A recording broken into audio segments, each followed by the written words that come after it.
Hello student. तो आइए हम लेके आ गए हैं आपके लिए एक बहुत ही प्यारा सा क्वेश्चंस।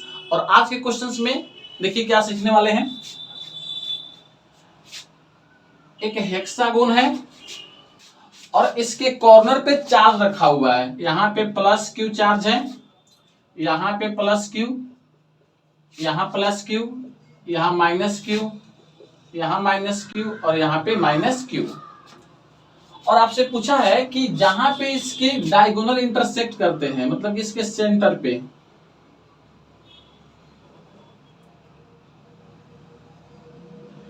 इसके सेंटर पे इलेक्ट्रिक फील्ड इंटेंसिटी का वैल्यू फाइंड आउट करना है। क्वेश्चन है कि find the electric field intensity at the centre O। इस O पॉइंट पर इलेक्ट्रिक फील्ड इंटेंसिटी का वैल्यू फाइंड आउट करना है। अब आइए इसका सॉल्यूशन करते हैं। आपको क्या करना है, सबसे पहले इसका नेमिंग कर लेना है। तो यह पॉइंट A मान लीजिए, B, C, D, E, F। इस चार्ज के कारण यहां पे इलेक्ट्रिक फील्ड इंटेंसिटी कुछ ना कुछ होगा। डायरेक्शंस क्या होगा इलेक्ट्रिक फील्ड इंटेंसिटी का, तो इसके द्वारा जो इलेक्ट्रिक फील्ड इंटेंसिटी होगा उसका डायरेक्शन बाहर की ओर होगा, ऐसे। इसको हम E1 कह देते हैं। ये भी इलेक्ट्रिक फील्ड इंटेंसिटी यहां पे अप्लाई करेगा और ये भी क्या होगा, आउटवर्ड होगा। तो इसको हम E2 कह देते हैं। ये भी पॉजिटिव चार्ज है तो इसके कारण भी यहां पे इलेक्ट्रिक फील्ड इंटेंसिटी होगा। इसको हमने E3 कह दिया। ये निगेटिव चार्ज है तो निगेटिव चार्ज के कारण इलेक्ट्रिक फील्ड का डायरेक्शन क्या होता है, आपने पढ़ा था कि अगर यहाँ पे माइनस में कोई चार्ज है और यहाँ पे इलेक्ट्रिक फील्ड इंटेंसिटी का डायरेक्शन ऐसे होता है, चार्ज की ओर होता है डायरेक्शन, तो इसके कारण यहाँ पे इलेक्ट्रिक फील्ड इंटेंसिटी और इसका डायरेक्शन ऐसे होगा। इसको हम E4 कह देते हैं। ये भी निगेटिव चार्ज है, इसके कारण इलेक्ट्रिक फील्ड इंटेंसिटी ऐसे होगा। इसको E5 कह दीजिए। ये भी माइनस चार्ज है, इस माइनस चार्ज के कारण भी इलेक्ट्रिक फील्ड इंटेंसिटी ऐसे होगा। इसको हम E6 कह देते हैं।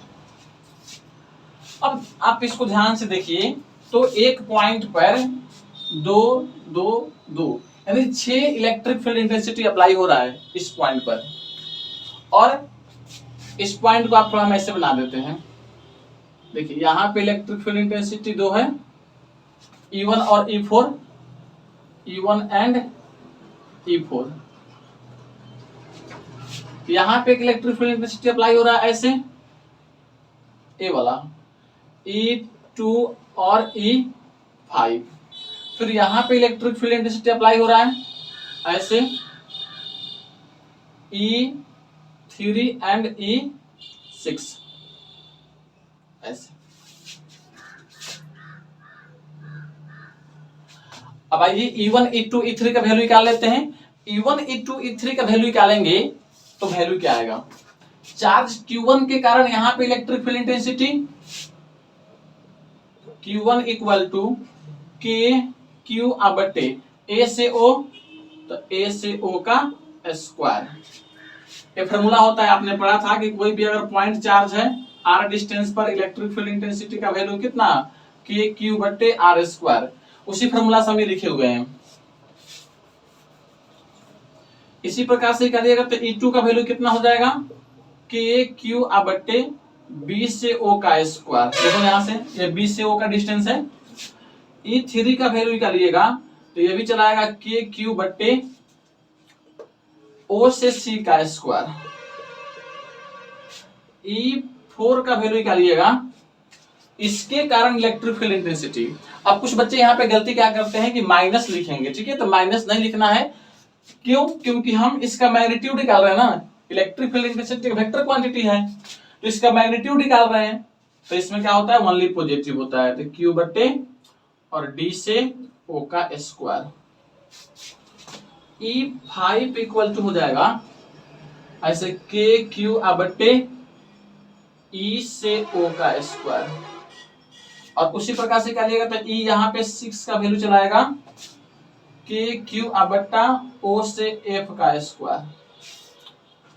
तो यह E1 E2 E3 E4 E5 और E6 का वैल्यू है।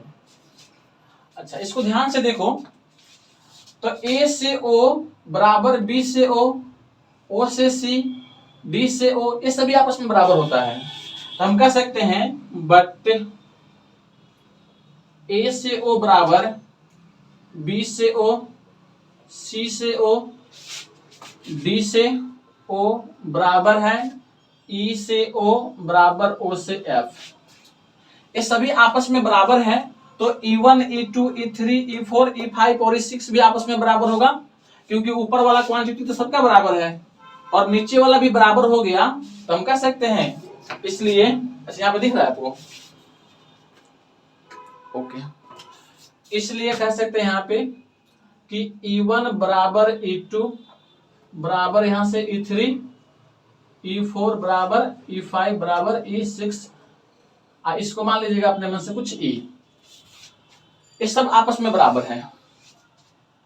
इसका मतलब ये हुआ बच्चों कि यहाँ पे E और E दोनों बराबर है, दोनों को हम E कर दिए, तो इसका वैल्यू कितना हो जाएगा बच्चों, 2E यहाँ पे लग रहा है। यहाँ पर भी 2E का इलेक्ट्रिक फील्ड और यहाँ पर भी 2E का इलेक्ट्रिक फील्ड लग रहा है। अब हमारा काम है यहाँ पे रिजल्टेंट इलेक्ट्रिक फील्ड का वैल्यू फाइंड आउट करना। और 3 इलेक्ट्रिक फील्ड मतलब 3 डायरेक्शंस में, 3 डायरेक्शंस में इलेक्ट्रिक फील्ड लग रहा है। अगर इसके बीच का एंगल मालूम हो जाए तो वैल्यू निकाल सकते हैं। यह डायगोनल है हेक्सागोन का, तो यहाँ पे एंगल कितना बनता है बच्चों, 60 डिग्री का बनता है। ठीक है, यह सभी एंगल क्या होता है, 60-60 का होता है, याद रखिएगा ये। तो यह 60 का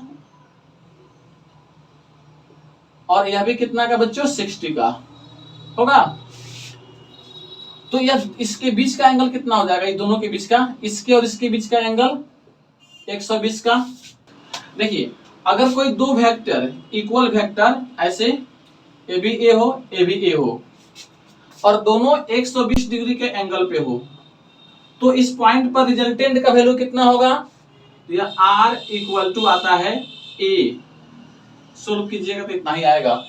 अभी आपको हम करके भी दिखा देंगे, लेकिन आप इस प्रॉपर्टी को याद कर लीजिए कि दो वेक्टर अगर आपस में इक्वल है और दोनों के बीच का एंगल कितना है, 120 डिग्री है, तो इस पॉइंट पर रिजल्टेंट किसके बराबर होगा, किसी एक वेक्टर के बराबर होगा। क्लियर है इतना, ओके। इसका मतलब ये हो गया बच्चों, देखो यहाँ पे 2 इलेक्ट्रिक फील्ड और यहाँ भी 2 इलेक्ट्रिक फील्ड लग रहा है यहाँ पे इस लाइन के अकॉर्डिंग, और दोनों के बीच का एंगल कितना है, 120 डिग्री, या 60 और 60, तो 120 हो गया। इसका मतलब है कि दोनों का रिजल्टेंट कहां जाएगा बच्चों, दोनों के बीच में आएगा ऐसे, और वैल्यू कितना होगा, तो इसी के बराबर होगा। तो हम कह सकते हैं कि इस पॉइंट पर ये जो दो वेक्टर था, देखो ऐसे ध्यान से, यहाँ पे 2E और यह 2E, तो इसका रिजल्टेंट कुछ ऐसे आएगा, R डैश इसको मान लेते हैं, और इसका वैल्यू कितना होगा बच्चों, 2E के बराबर होगा। ओके, अच्छा, तो यह तो हो गया इस दोनों का रिजल्टेंट, और यह 2E पहले से है इसी पर है 2E, तो इस पॉइंट पर फाइनल रिजल्टेंट कितना हो जाएगा, तो लिखेंगे नाउ रिजल्टेंट एट O। इस पॉइंट O पर रिजल्टेंट का मान हो जाएगा R इक्वल टू, दोनों सेम डायरेक्शंस में, दोनों क्या हो जाएगा बच्चों, एड हो जाएगा, तो R dash plus 2E। R dash का मान कितना है, 2E है, तो 2E प्लस 2E, वैल्यू कितना चलाएगा बच्चों, 4E चलाएगा। क्लियर है इतना, ओके। अच्छा, E का मान कितना था, किसी एक वैल्यू रख दो यहाँ पे, तो यहां से 4 इंटू के क्यू बट्टे में A से O ले लेते हैं हम, इतना का स्क्वायर। अब आपका काम है बच्चों A से O निकालना, तो A से O कैसे निकालोगे, देखो ये ना A से O है, ये डिस्टेंस, यह डिस्टेंस आपका सब इक्वल है, यह मान लीजिए एल है, ये भी एल है, ये भी एल है, ये सब एल है, लेंथ है इसका। देखो यह एंगल, यह टोटल बनता है 120 डिग्री का, तो यह एंगल कितना का 60 का, ये भी कितना हो जाएगा 60, और यह भी कितना होता है 60 का। इसका मतलब ये हुआ कि यह यहाँ पे एक इक्विलैटरल ट्रायंगल बन रहा है, और इक्विलैटरल ट्रायंगल में यह साइड अगर एल है तो यह भी कितना होगा एल होगा, और ये भी एल होगा। तो हम कह सकते हैं यहां से कि ए से ओ का वैल्यू कितना हो जाएगा, ए से ओ बराबर एल होगा। यहाँ पुट कर दीजिए, ये चला आएगा 4k/q अब बट्टा यहाँ से एल स्क्वायर, ये हो जाएगा रिजल्टेंट इलेक्ट्रिक फील्ड का वैल्यू। इसको आप ऐसे लिख दीजिए, या आप इसको ऐसे भी लिख सकते हैं ई आर करके, ई आर। इसमें कोई दिक्कत? अच्छा, अगर आपसे पूछा जाता है कि डायरेक्शंस क्या होगा, तो डायरेक्शंस कैसे आया है बच्चों, इस पर है ना रिजल्टेंट का डायरेक्शंस, इसके अकॉर्डिंग, और यहां पे देखिएगा तो इसके अकॉर्डिंग है, मतलब कि ओ से ई के अलोंग होगा। तो हम कह देंगे यहाँ पे अगर डायरेक्शन लिखना हो तो लिखेंगे अलोंग, अलोंग मतलब टुवार्ड्स लिखेंगे यहाँ पे TOWA, टुवार्ड्स OE, OE की ओर क्या है इसका डायरेक्शंस है। तो यह क्वेश्चंस आपको कैसा लगा आप कमेंट में जरूर बताइएगा। और हाँ बच्चों, अगर यह वीडियो आपको समझ में आता है तो प्लीज चैनल को सब्सक्राइब कर लीजिए। अगर आप चैनल पे नए हैं तो वीडियो को अपने दोस्तों में शेयर कीजिए। फिर मिलते हैं अगले वीडियो में। जय हिंद, जय भारत।